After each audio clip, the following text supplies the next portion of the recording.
Hi guys, तो आज हम बना रहे हैं मिठाई के काली डिब्बे से DIY। तो इसके लिए मैंने काली मिठाई का डब्बा ले लिया और फिर इसके ऊपर मंदिर की डिजाइन बना दी और फिर चाकू की मदद से इसे कटिंग कर लिया। फिर किया इसके ऊपर ऑरेंज कलर और फिर नीचे का बॉक्स था उसके ऊपर भी किया ऑरेंज कलर और इसके बाद ग्लू की मदद से इसके ऊपर चिपकाई लेस। आप मेरे चैनल पर फर्स्ट बार आए हो तो चैनल को सब्सक्राइब ज़रूर करना और बेल आइकन भी दबा देना, जो नए नए वीडियो की नोटिफिकेशन आपको सबसे पहले मिलेगी।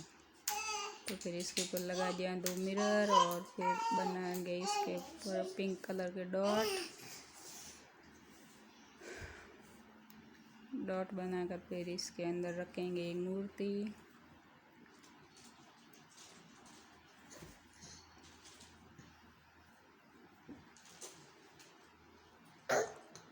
तो ये आपको फाइनल लुक कैसा लगा कमेंट में ज़रूर बताना। अगर आपको वीडियो पसंद आए तो लाइक करना, कमेंट करना और शेयर करना। बाय।